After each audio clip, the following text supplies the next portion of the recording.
Hey guys, I got a brand new package in the mail, and I'm actually going to be unboxing this because this is from Fangamer, and I have an idea of what it is because this plushie was going to be discontinued, and I decided to pick it up. So we have in here the pizza plush from the game Chicory, A Colorful Tale. So here's a closer look at the packaging for the plushie. And here's the back of the packaging. So here is pizza out of the packaging. And let me just quickly showcase this. So here is Banjo-Kazooie. I just really like Banjo-Kazooie. And also Mari from Amori. This is such a really cool thing to get. And I really like these inclusions. It's just really fun. Anyways, let's go on to the plush. So unfortunately, I have not played the game that they're from, so I am exceptionally unfamiliar with this game. However, the same studio who helped publish Night in the Woods and Tunic also published Chicory, A Colorful Tale, being Finji. As you can see right here on the tag, and here's the front of it. Now, the tag says that there is 5 washable markers, and here they are right here. And the reason they come with some markers is because you can actually draw and color on this plushie.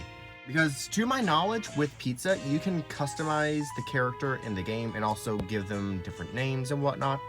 However, this is the standard design that you'll get within the game, unless if you want to make some adjustments to the character. And of course, me being me, I'm probably not going to use these markers, but it's a really cool inclusion nevertheless. So with that out of the way, let's go on ahead and fully review the plush. So starting off with the brush, there isn't any wires in it, so it just flops around. There is a magnet right here, however, it's not attached to anything, so you can just push it around. The handle of the plush is a really unique fabric. It kind of feels like the textures of a sock in a way. And the only plushies I own that uses this type of fabric, I believe, is the Cupcake plush from Funko. And I think the Hex Pop Goes plush also uses this fabric as well, but I don't know because I don't own that plush. And the brush only attaches on this arm right here. And unfortunately, the left arm doesn't have any magnets. Now, onto the main plush itself, the material is really similar to the Squishmallows.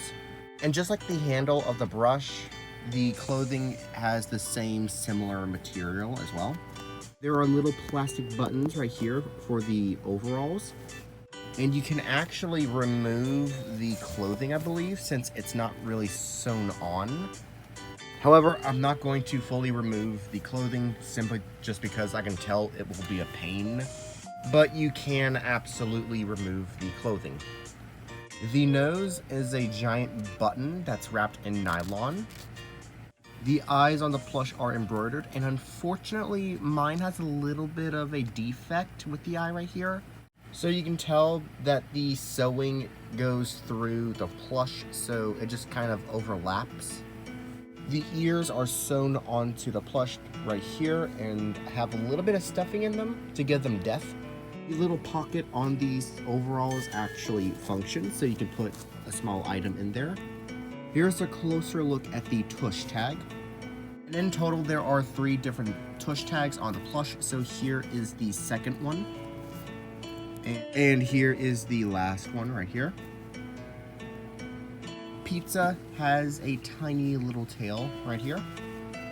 And the headwear on the plush is sewn on by some thread.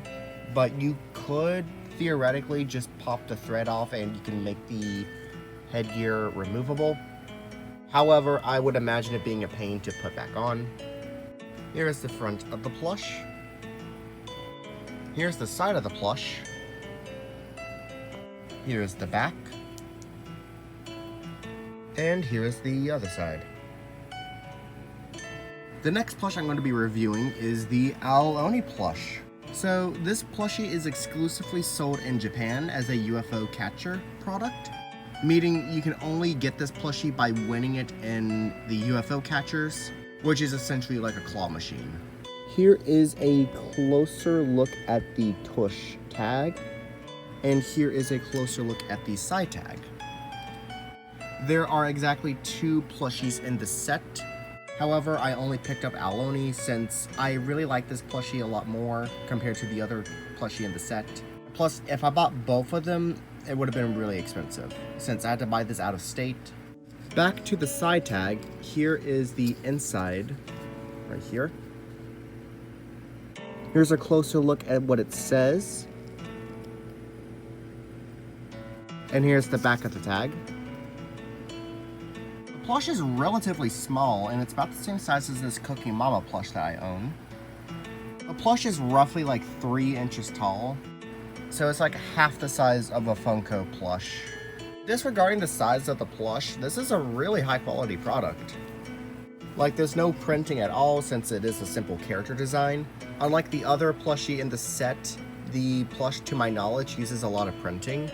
However, on the Aloni plush, the eyes and facial details are embroidered. The nose is actually a button that's wrapped in fabric. And here's a closer look at the tiny stubby arms. And here's a comparison of my old custom Aloni plush that I made.